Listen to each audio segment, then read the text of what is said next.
It's so great to be back. We're here on the M&G garden, and doesn't it all look amazing? It's incredible. I do love this autumnal season, and you know what? We can't wait to show you all the floral fabulousness that's on display. Across the week, our team of gardening experts are here to help encourage and inspire you. We are packed with top tips, everything from creating an instant pond to topiary secrets and how to achieve the most beautiful blooms. James Wong will tell you everything you need to know about houseplants, and Chris Bavin will be showing you how to get the best out of Chelsea without breaking the bank.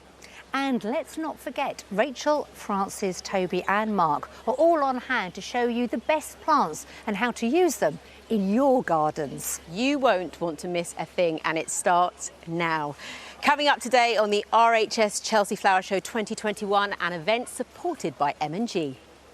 Francis Tophill heads to the pavilion to shine a light on a plant that we don't normally get to see at Chelsea, the aster, which is at its best in autumn. Lisa Snowden is here to share her love of all things green. She's been let loose on the showground to find answers from the experts on some of her gardening conundrums. And with sales of houseplants booming, James Wong will be showing us how to green up our indoor spaces and reveal the secrets to ensure they thrive and survive. It is going to be a jam-packed week, isn't it? It certainly is. Now, it might be late in the year, but the Chelsea Flower Show is still the floral event of the season. So with the hottest ticket in town, the celebs and VIPs are here to get an exclusive first look as we officially open our gates for 2021.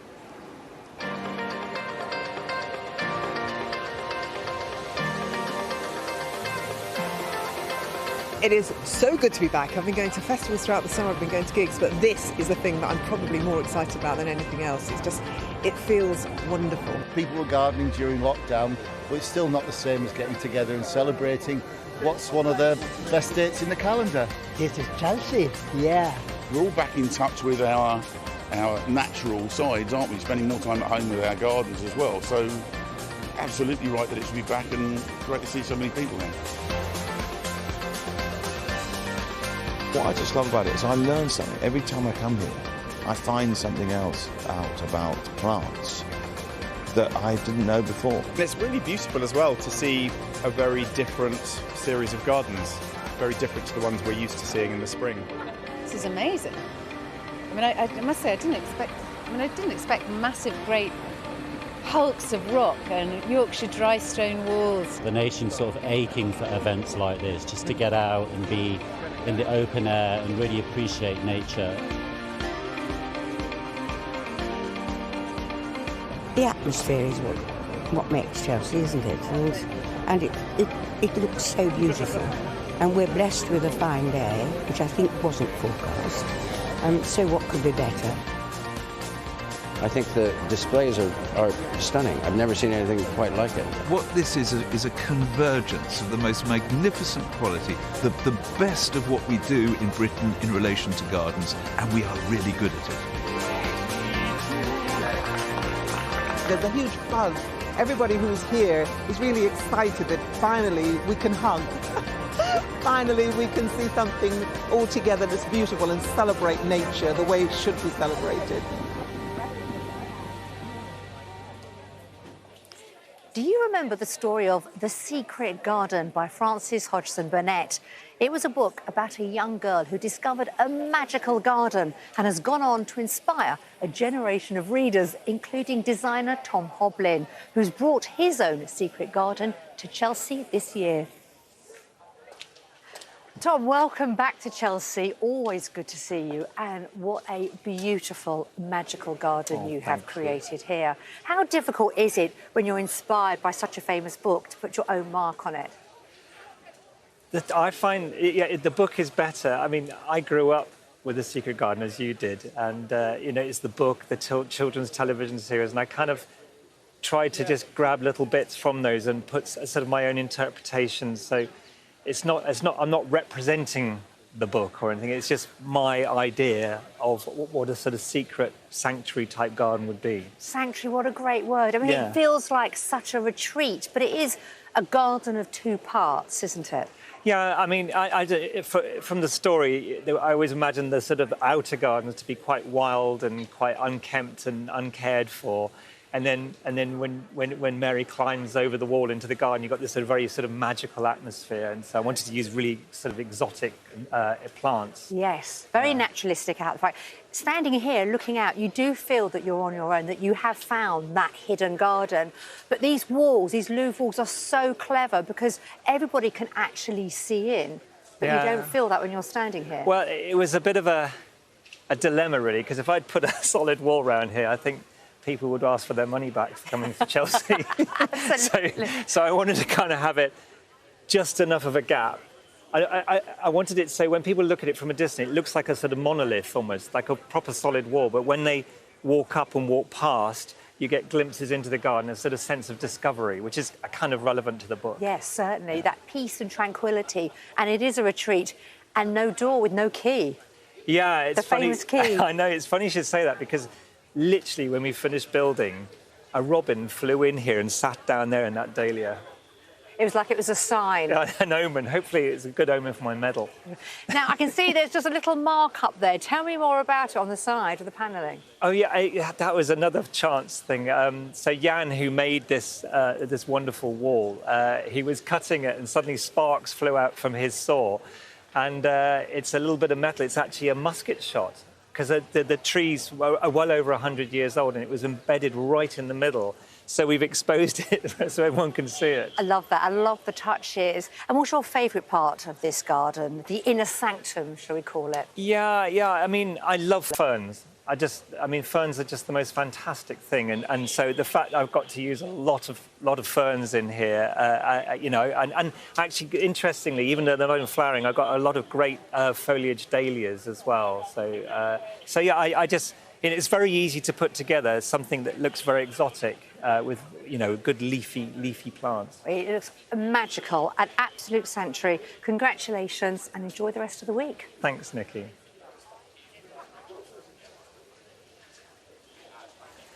Oh, I love the Secret Garden book growing up. I might have to give it another read. Well, this is the Great Pavilion, and inside some of the world's most prestigious growers and plant nurseries showcase the very best flowers, trees and floristry you'll ever see. Now, normally it's packed full of people clamouring to get a good view, but in our first Secret Chelsea of the week, I was given exclusive access to this impressive place first thing this morning before anyone else.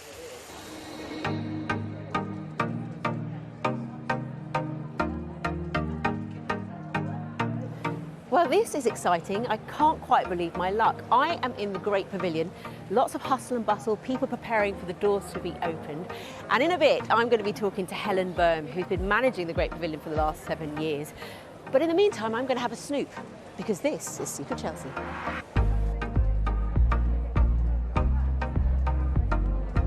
Ooh, I love a bit of colour, as you can see. And if you thought there'd be no colour here at Chelsea at this time of year, you'd be wrong. I do feel like I'm on a theatre set and the monument is centre stage.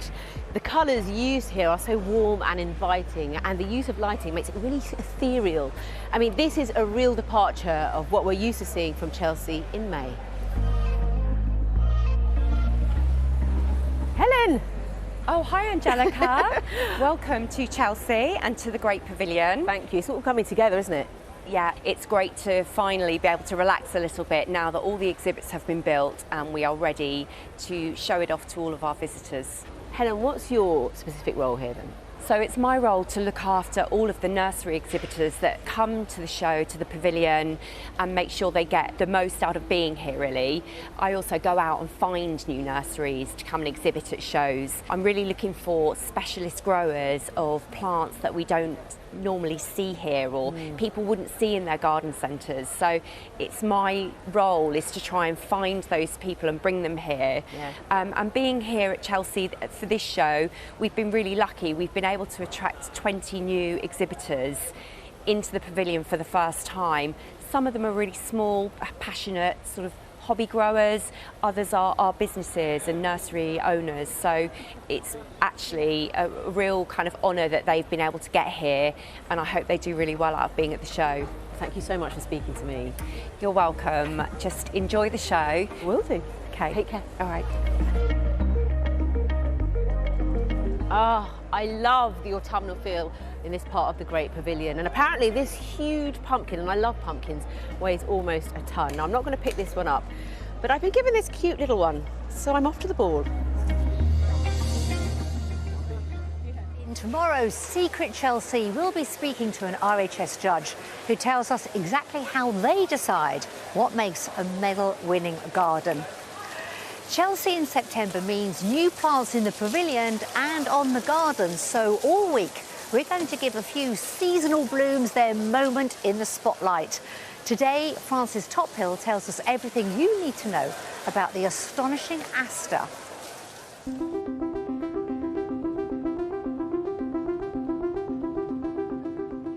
This is the perfect time of year to enjoy the largest flowering plant family, the daisy family.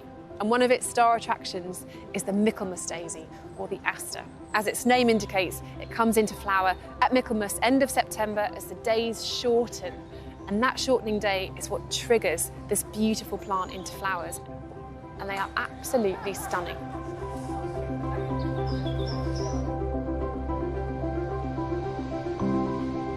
Now, the name aster actually means star in Greek. And you can see why, with that beautiful shining yellow centre surrounded by deep blue, purple petals. It really gives the impression of the nighttime sky. Now, as far as naming these goes, it has gone through a little bit of a shift recently.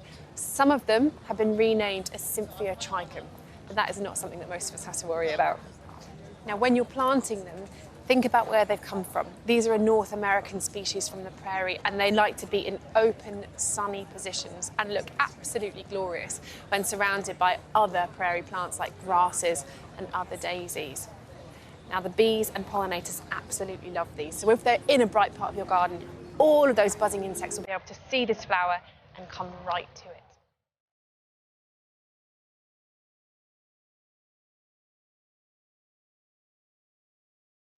I've come into the floral marquee where there is a whole range of different cultivars for the aster connoisseur. And this is an absolutely glorious one. It's called Little Carlo, and it has beautiful lavender coloured flowers that are quite small, but it is incredibly floriferous. You can see the whole thing is an absolute mass of flower, which is so gorgeous.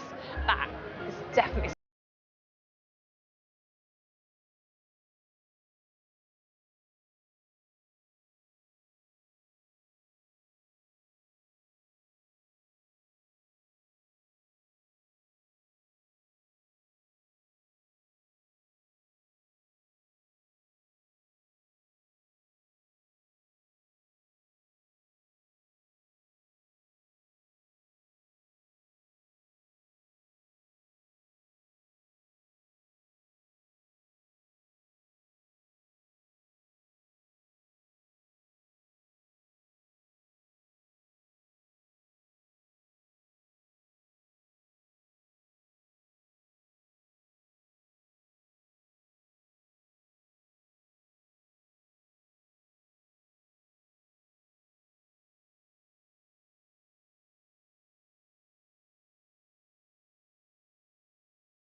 in our gardens, and asters certainly fit the bill.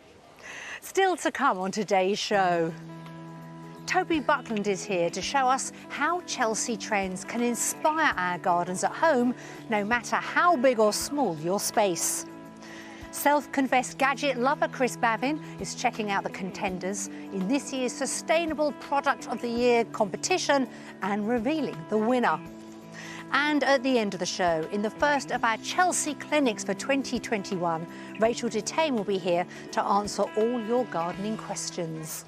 But before that, I've been joined by TV and radio presenter and gardening lover, Lisa Snowdon. Lisa, welcome to Chelsea. Thank but not you. your first visit, I understand. It's not. I've been lucky enough to come twice before. This is my third time. Loving it.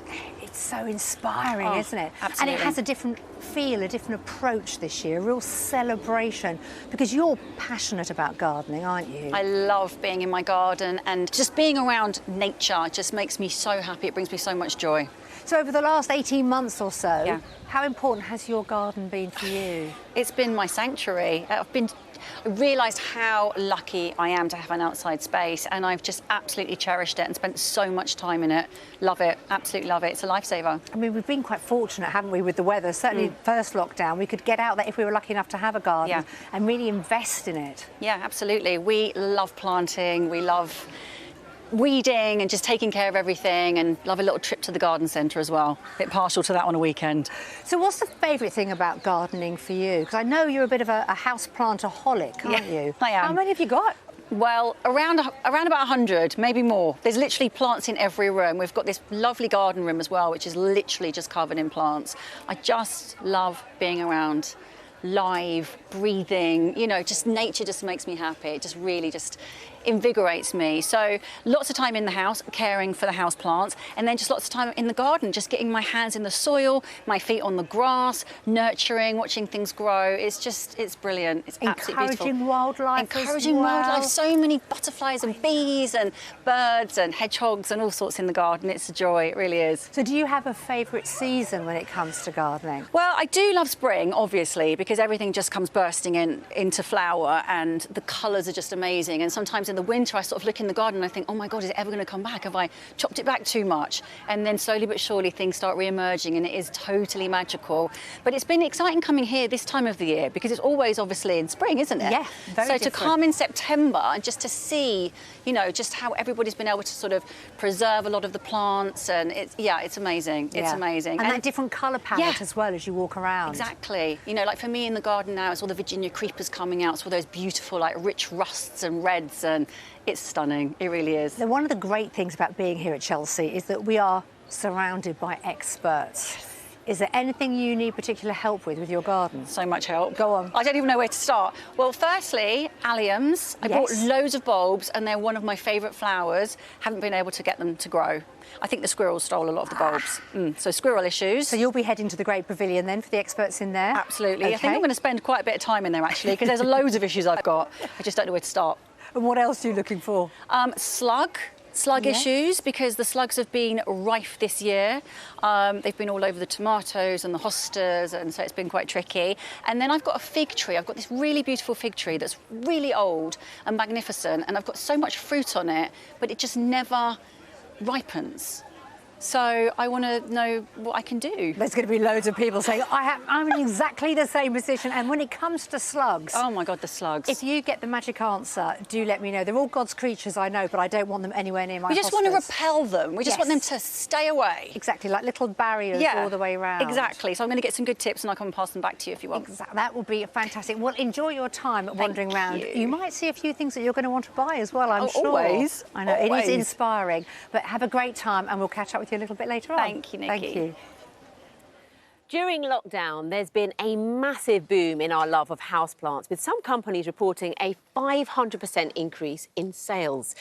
Now, to celebrate this for the first time ever, Chelsea is delving deep into this trend with a whole new category, the houseplant studios. There's an office, a bathroom retreat, and even a forest in your home. James Wong has been to take a first look and give us a masterclass in how to look after our houseplants properly.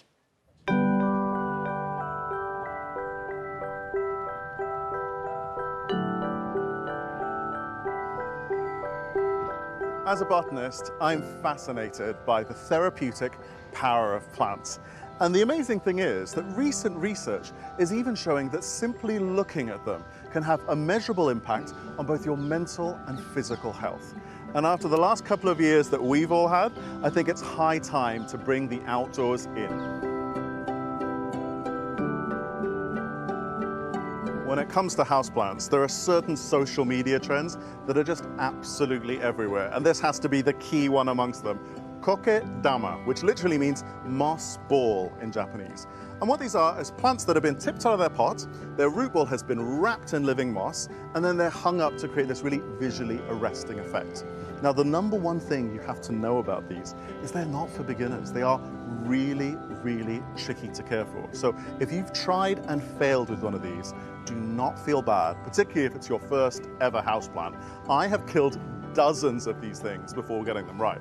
So the most important thing you need to know about caring for them is watering, which can be tricky. You need to take these down off where they're hung up and water them via the immersion method. That basically means sticking them in a bucket or a sink of water until bubbles no longer come out the surface, and then just hanging them back up out to dry. Now, sometimes there are really innovative ways to display plants that, by complete coincidence, also makes them much easier to grow. And the staghorn fern, we have a beautiful specimen here, is a really classic example of this. Now, in the wild, these grow clinging to the branches of rainforest trees where they're constantly battered by monsoon rain, but it really quickly dries off.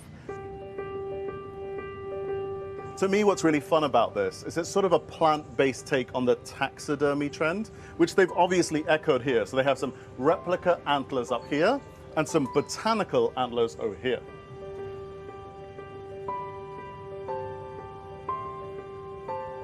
Now, I share my tiny one-bedroom flat with 500 houseplants, but I also have a full-time job which involves lots of travel.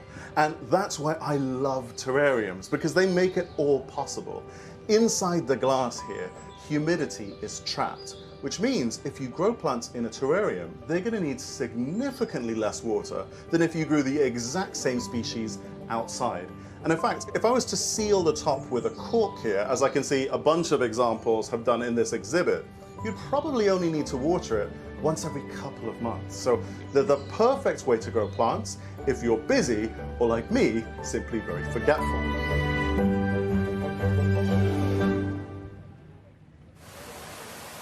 Handy hints as always, and James will be back a little bit later on to show us how to use all our newfound houseplant knowledge to create our very own succulent bulb. Now, it might sometimes seem that the perfect show gardens of Chelsea are a world away from your own backyard, but we're here all this week to help you realise just how relatable they can be. And joining me on the Psalm 23 garden today, I'm very pleased to say, is designer and gardener extraordinaire Toby Buckland. Angelica, why you brought me here? I just love this garden. Psalm 23 actually means so much to me. My granny used to recite it to me every night. The Lord is my shepherd, I shall not want. He maketh me to lie down in green pastures. And this is exactly how I would have imagined it. That's so beautiful. You've got to be careful. I've only got to see a cat with a limp and I'm starting to... I'm welling up. I mean, it is lovely, and the genius of it is that the poem, combined with the location that this garden is distilled from, Dartmoor, has reduced the palette of materials, if you like. It's simplified things, which could be ultimately incredibly complicated. So how can we sort of relate this and bring this to our own spaces? Right, well, I think it comes down to simplicity. It doesn't look simple, but what this garden has is a strong theme, and that stops that awful thing of choice paralysis, where you've got so many left and right terms, what you buy. If you've got a strong theme, you can fit within it. So this is Dartmoor, certain type of stone, simple planting, muted colours, naturalistic look. Yeah, because it just seems like organised chaos, because sometimes, you know, with planting and you see these show gardens, they look so structured. Do you like organised chaos? Is that? I do, because here it just seems like everything's growing out and, you know, there's freedom. Yeah, it has that vibe. And I think it's the vibe as opposed to the literal look of this garden that's easy to copy. Limited materials, get a bit of height from trees. Because even when you close your eyes, you can hear the birds. You could be on Dartmoor. And simplicity is genius. Thinking out of the box as well, because maybe boulders for seats and... That is a very clever thing. You've got to have somewhere to look at your garden, but does it have to be a seat? If you could get a big rock, work it in. But you're not going to have a waterfall in every garden. What? Bit noisy. That's properly loud, isn't it? Yeah. But if the neighbours are barbecuing all the time, perhaps something with a bit of splash like that is the way to go. But yeah, water brings the vibe. Fountains, substitutes. Toby, thank you so much. Always love speaking to you. Lots of great things to think about there. And Toby is going to be back throughout the week with a design masterclass for our own gardens, which I can't wait for. Now, Chelsea isn't just about show gardens. It boasts a vast array of almost anything horticultural you can think of. And this year, the RHS has created a brand new award for Best Sustainable Product. So we sent Chris Bavin to check out the runners and riders for this coveted new prize. I love gardening and I love the environmental benefits of gardening. So I'm really excited that for the first time ever, the RHS is running the Sustainable Product of the Year award. I'm off to see some of the shortlisted ones.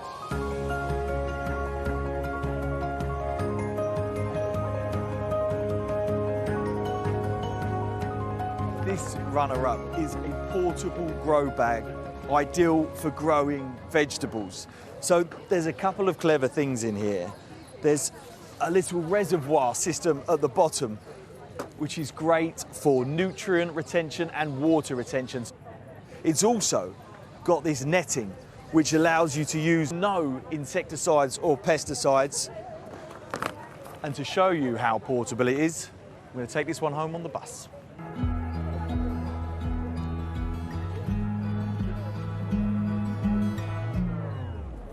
This runner-up is a compostable loo with a difference. It's portable because it's on wheels, and it also separates the ones from the twos, the solid from the liquid. The liquid you can use straight away to water your plants, and then the solid goes in here with a bit of dry plant matter, and then you can enrich your soil with your own waste. If you're worried about the smell, don't be. I'm reliably informed. It smells like a forest floor.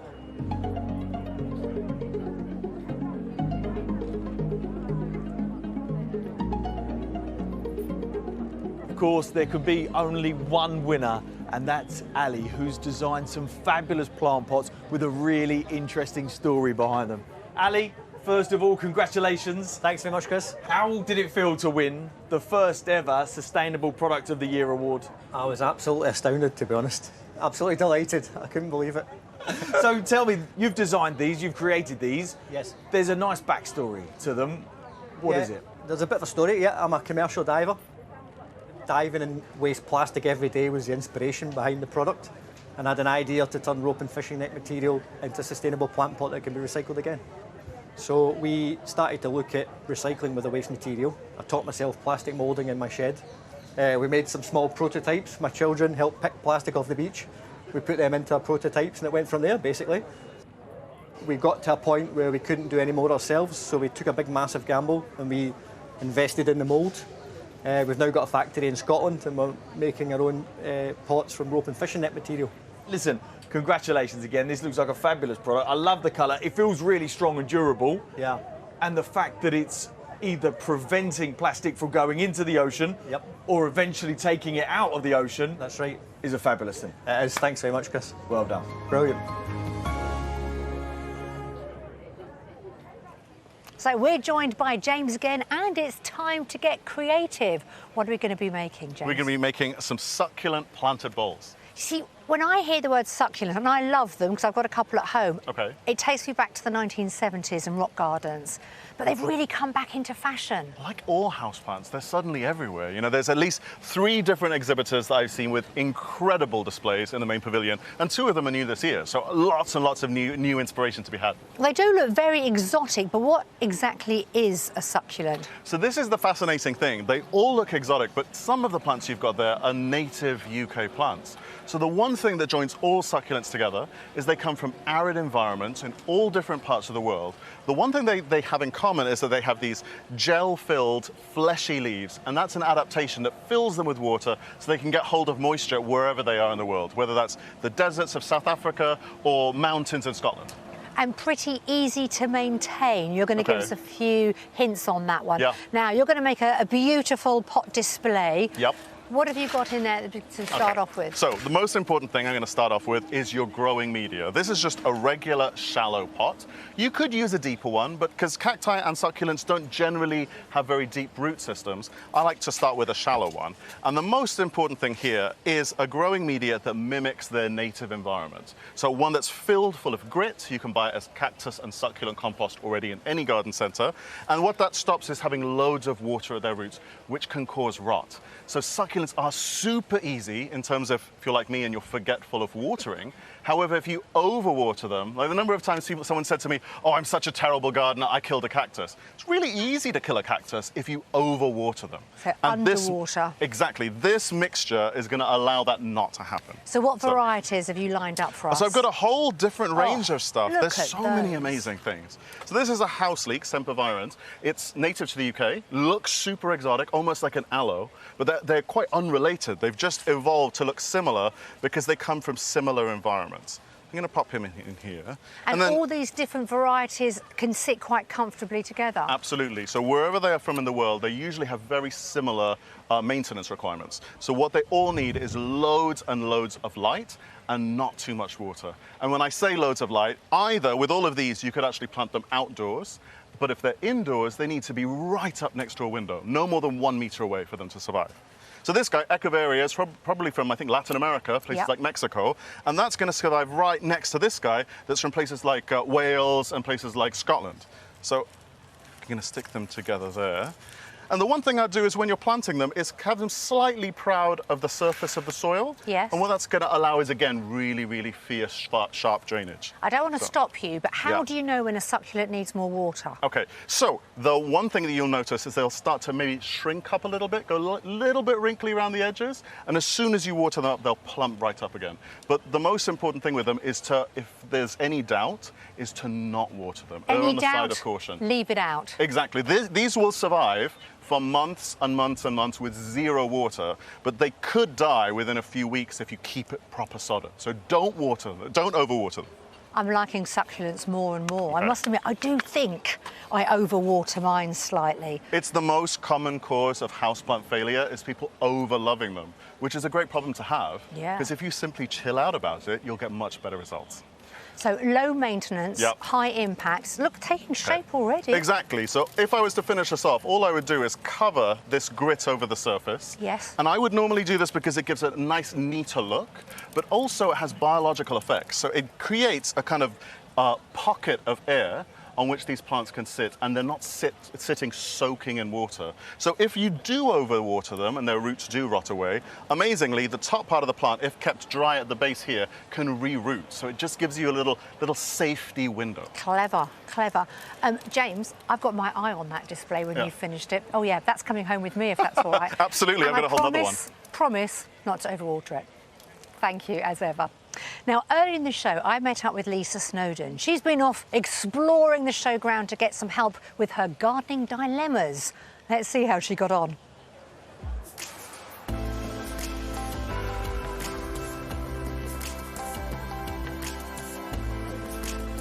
Chris, hi. Hi, Lisa. You have got the most amazing selection of fruit and veg. Makes you feel hungry, doesn't it? I'm starving. Is it wrong? I was like, can I pick a tomato?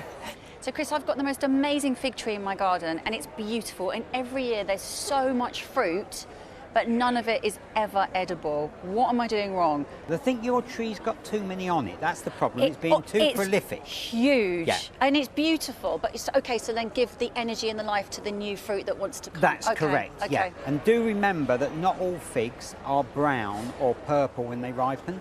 Some figs are actually green or yellow. Okay. So you may be throwing them away when they're actually ready to eat you. That is a really good tip. My figs will not go to waste now. Thank you. Mark, hi. Hello. Oh my gosh, the alliums, they're amazing. Thank you. You're like the allium king. Yes, we are. Oh, do you know what? I've got to say, I've got such a soft spot for alliums. I absolutely adore them. And a couple of years ago, I came to Chelsea and I bought tons of bulbs, and the squirrels literally ate every one of my bulbs, and I had no alliums. I was devastated. So have you got any tips? Chicken wire is the best thing to just cover them, and then they're fine. So what about the depth of planting? Maybe I didn't plant them deep enough and that's why the squirrels got to them. Planting depth for bulbs in general, especially alliums now we're talking about, it's about 2.5 times the size of the bulb. Amazing, thank you. Thank you. Jonathan, you have got the national collection of the small and miniature hostas. Beautiful. Thank you. Now, I love hostas. They don't tend to survive in my garden because everybody knows that they are like magnets for slugs. Slugs and snails hate the onion family completely. If you make up a garlic spray, which you can quite easily do, the recipe can be found on the internet, and you spray it on the leaves and the slugs and snails will stay away. You do this every 2 weeks. It will last for a year if you put it into a screw-top jar. What you then take is 1 teaspoonful into a 1 litre spray, and you fill the rest up with water, shake it all up, and then you spray it on your leaves. Jonathan, amazing advice. It's been so lovely talking to you. Thank you so much. What I love about Chelsea is that if you have a question about anything garden or plant related, you can always find an expert to answer your question and give advice. Now, who doesn't love a bit of bedding, the versatile plants that keep on giving?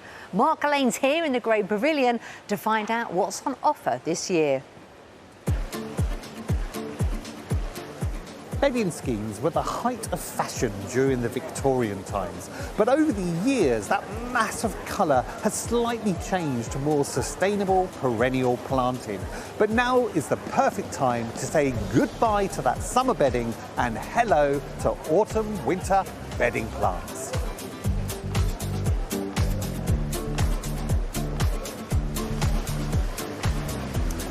Here on the Birmingham City Council display, they're using bedding plants to show off the theme of city living and sustainability. We've got wind turbines, water turbines, solar panels and more. And of course, these lovely bedding plants that really just say, hello and look at me. We've got a real sense of mixology here. And what I mean by that is we've got summer bedding plants mixed up with autumn bedding plants. Now, of course, in our own gardens, we couldn't have displays like this because of the cold weather and the forthcoming frosts. But Birmingham have put them all together to just show us that wonderful colour that you can get from bedding plants. We've got the summer bedding plants, such as the New Guinea impatiens or the Busy Lizzie. These are brilliant because they're actually mildew resistant. Then we've also got the lovely dahlias. And then we've got the wonderful begonia. You've got to have begonias if you're going to have bedding plants. When it comes to the autumn plants, we've got the beautiful white chrysanthemums. They all flower for weeks upon weeks. Then we've got the cyclamen. And a good tip when you actually buy in your cyclamen is to buy them when they're in bud, because that way they're going to flower for longer. And finally, violas, one of my all-time favourite plants. They're going to have this lovely honey scent, and these particular types are multi-branching, which means you're going to get more flower for your buck.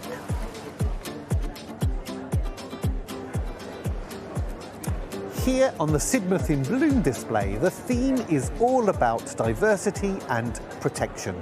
Protection of your local as well as the wider environment. Now, during the sort of 17th and 18th century, bedding plants were huge alongside topiary. But here, rather than going for topiary as is a clipped hedge, they've used wonderful, beautiful succulents as well as foliage plants. So we got things like Alternanthera, Antonaria, Sedum and Echeveria. And then, right on the top, that festuca grass, just to represent the hairs on its head. So there we have it. For mass impact, you really cannot beat bedding plants. Only at Chelsea will you find an elephant covered in plants. So true. And I'm looking at your succulents. I love them. Did you do that? Do you know what? I did a great job, didn't I? Yeah. Nothing to do with James Wong at all, obviously. He takes all the credit, but they are coming home with me.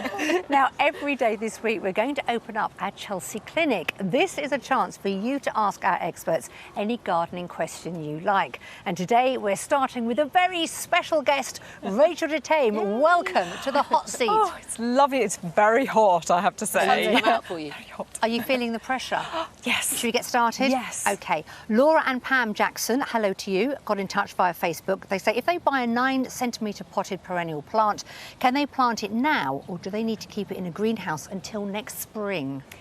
I would say if it's a hardy perennial, which I'm sort of assuming it is, then even though it's quite a small plant still, I would definitely get it in because the soil is still warm at this time of year and it means that the roots can get out, they can really establish and you get nice, strong, young plants coming through in the following spring. So yes, I'd say get it in. So they can bed in properly? Yes, exactly. Okay. Perfect. Well, this is from Anna in Mayfield.